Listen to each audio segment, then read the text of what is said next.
Wow, we have some seriously exciting information to go over in this one. This is like top 10 biggest and most exciting reveals in the series, probably. Like, if the title of the video didn't already get the dopamine flowing, don't worry, because there's so much more that we have to go over than just Mihawk's bounty. We're gonna have a lot of fun with this one, so let's just get into it. All the new bounties of the Straw Hat crew are revealed. Zoro's is 1,101,000,000.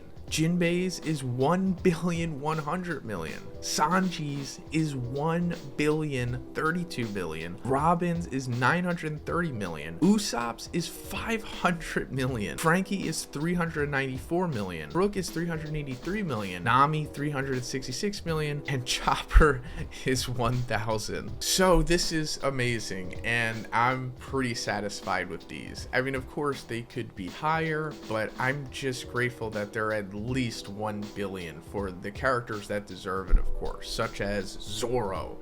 This was one of the major things that I wanted coming out of Wano, because obviously he deserves it. He just soloed a guy with a 1.3 billion bounty in King, and now he's, you know, the right hand of a Yonko, and he's freaking Zoro. So it's just so satisfying to just finally see that he has a worthy bounty. And like I said, it could be higher for sure, but this is good enough for me, at least just right now. We still have plenty of time in the series for their bounties to increase, of course, so it's not like this is his cap or anything. But Jinbei here is kind of surprising, and to be honest, I don't know what I was really expecting of Jinbei's bounty to be post Wano, but I'm not mad at all that it's 1.1 billion. Now, does that mean that he's like undisputedly the number 2 of the Straw Hat crew? Not necessarily, because, you know, obviously we all know at this point that bounties don't directly correlate to one's power level, although, you know, let's not kid ourselves, there's somewhat of an indication of it for sure. Hey, but real quick guys, GamerSupps has 2 new flavors. This one's emotional damage, and it's in collaboration with Stephen He, the guy who made the emotional damage meme, which I'm sure you're familiar with, and it has a strawberry peach flavor, and it's pretty refreshing. This one is Kaho's Guilty Pleasure. It's in collaboration with Kaho Shibuya, and it has like a green tea flavor to it. Also very nice. I've been drinking both of these lately, and I've just been enjoying them so much. So if you're interested in getting your own, check out the link in the description, and also use my code BIGZ. Thanks guys. And that being said, Jinbei's bounty is higher than Sanji's. So does that mean that he's not only stronger than Sanji, but has a higher place on the crew? Well, of course not. This could just be like a funny little thing, maybe, at least to just cause friction between Sanji and Jinbei, possibly, aside from just the friction that Sanji eternally has with Zoro. But I also like that Sanji has, you know, a 1 billion bounty for sure. Definitely deserves it. I mean, especially since he soloed Queen and now has this unbelievable power up. But I also just really like that, you know, we have the 3 Yonko commanders under Luffy here with all somewhat worthy bounties of that, right? And as for Robin with her new 930 million bounty, that's obviously worthy to her for different reasons. Of course, not because of her power. And speaking of that, does she have like the highest bounty of a person who like doesn't use Haki? And some of you might say like, no, she actually used Haki in that move against Black Maria.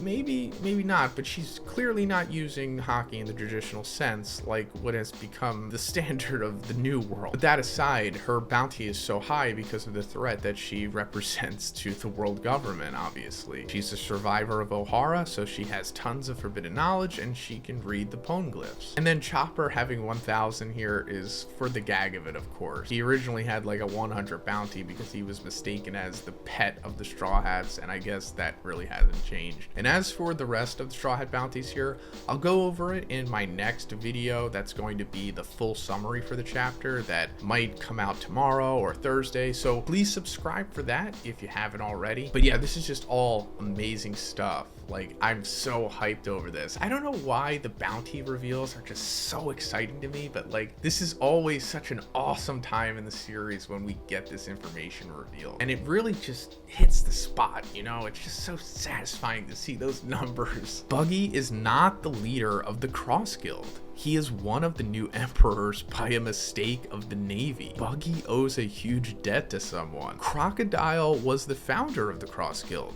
Mihawk received an invitation to join and he accepted it. And since Buggy's face was in the middle, the Marines thought that Buggy is the leader of the guild. So that's odd, but kind of funny, I guess, right? That's the whole point of it. But interesting that Crocodile was actually the founder of the Cross Guild. This is something that, of course, we didn't know initially. We had very little information to go off of anyway with the Cross Guild, but now we know that it's Crocodile for sure. And I also think that's interesting that Mihawk accepted the invitation. I mean, it's somewhat understandable because, you know, Mihawk is wanted again since the warlord system had been abolished, and Crocodile was like a former warlord. He was like, I guess, the first one who was banished from them, right? Pre-time skip. And they did clash at Marineford. So maybe Mihawk found some kind of respect for Crocodile. But I'm not really sure why they invited Buggy. Maybe just because of the notoriety, or maybe he developed some kind of camaraderie with Buggy, you know, considering he was a part of the whole Impel Down thing too. But as for Buggy owing a huge debt to someone, I'm not really sure what this means. It could be a pirate, it could be a Marine. But now let's get into the real juicy stuff. The title of this video, because Mihawk's bounty is revealed to be 3,590,000,000. Yeah, I know, crazy. And I'm not necessarily surprised by the amount. I'm just surprised in general that we're finally getting to see it. I also assume that it's increased somewhat because his original bounty was frozen when he became a warlord. And now, you know, that he's back to being a pirate again, especially now that he's with the Cross Guild, I'm sure it's increased somewhat maybe. But Mihawk now officially has like one of the highest bounties in the series, because the original Yonko bounties were Blackbeard having 2.2 billion, Shanks having 4,048,000,000, Big Mom having 4.3 billion, and Kaido having 4.6. So this is like certainly worthy of a Yonko bounty for sure, right? Because he's like higher than both Luffy and Blackbeard right now. And speaking of Blackbeard, his bounty is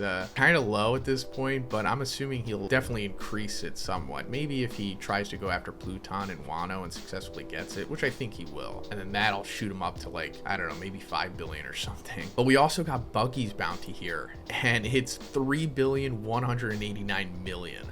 So I know, hilarious, because Buggy has no business having a bounty this incredibly high. But, you know, it's a part of the gag. And, you know, he's in the Cross Guild, mistakenly labeled as a Yonko, and it's higher than Luffy's. And it makes me wonder, like, what would Buggy's like real bounty be? Would it even be like 100 million? And then lastly, we have Crocodile's new bounty here, and it's 1,965,000,000. This is incredible. This is like a major glow up for Crocodile, because his original frozen bounty was like 81 million, I think. Now, does this mean that Crocodile is now strong enough to have a 1.9 billion bounty? Well, not really sure. I have only seen a couple panels of him post time skip, but I also wouldn't be surprised if he's just like way stronger than what we initially thought him to be, especially because like from Alabasta to Marineford, he seemingly had a spike in power, and I assume that was just Oda making him powerful enough so that it made sense for the story to be compelling at that point in time. But who knows what he did post time skip? Maybe he did some training or something, and even if he didn't,